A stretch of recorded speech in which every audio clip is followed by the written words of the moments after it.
And it's not the government's job to decide, because every single one of those businesses, okay, each and every one of them, they're essential to somebody.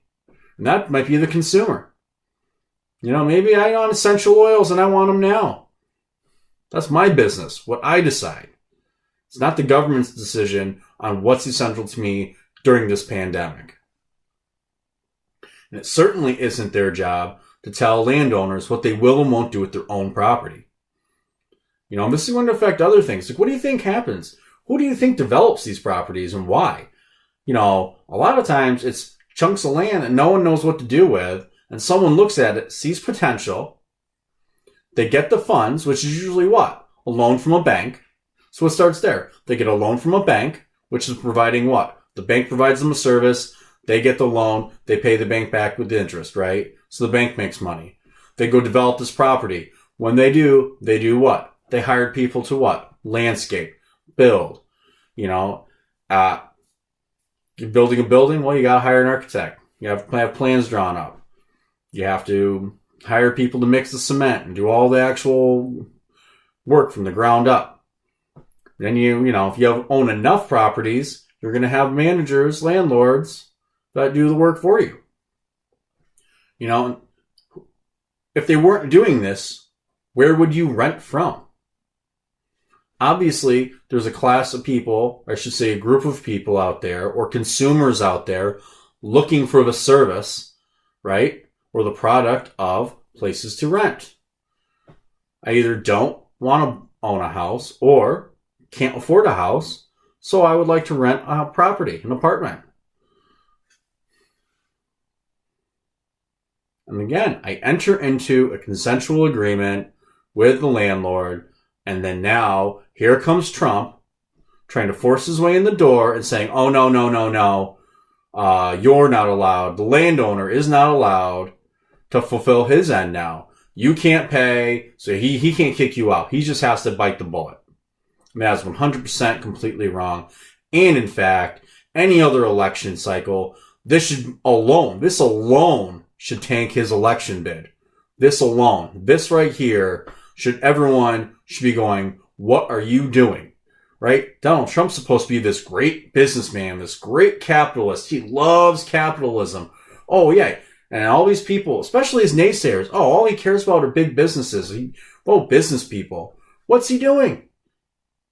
He's hurting private business. Why does he get away with it? Because he's scapegoating people, right? He's scapegoating landlords because they know people hate them. A lot of people hate them. They blame the landlords for getting evicted. They blame the landlord when things aren't the way they want. Or maybe simply that they're not in the apartment of their dreams, right? Oh, my rent's too high. I shouldn't have to pay rent this high.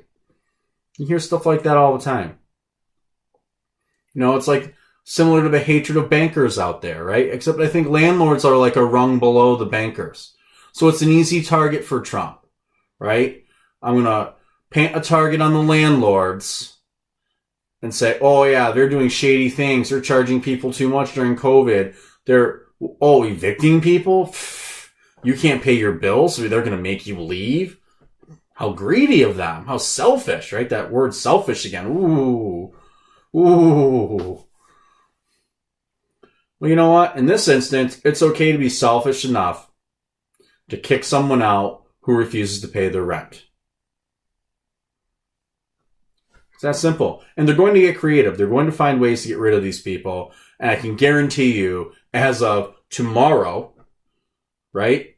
Or today, probably, all of their lease agreements are going to be revised. There will no longer be long-term lease agreements. They're going to get pickier with who they pick to be tenants. And they're going to have more stipulations on things that can get you evicted.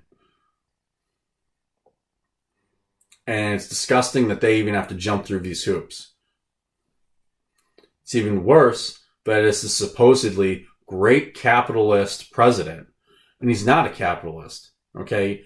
And he doesn't care about your individual rights. He's another statist who has no real set of firm convictions. He's a pragmatist. He's going to do whatever it takes to get what he wants done at the moment. And at the moment, he's concerned about winning this election. Why? Because Trump keeps telling you, Okay? For all you Trump lovers out there, he's telling you, I'm a winner. And all he cares about is winning this election. So if he has to hurt you, a landlord, to get this done, he's going to do it. And if he has to hurt someone else next time, he will. There might not be, obviously, an election for presidency, since you only get 2, right? You only get 2. No. But the next thing he wants to push, if he has to trample on you, he will. Now remember, tell me what you like about this. Tell me what you don't like. Always give me the good, the bad, and the ugly in the comments below. Click like, share, and subscribe. And don't forget that I now have a Twitter account. It's Andrew @ @theprovengrounds.com. All right? Have a good night.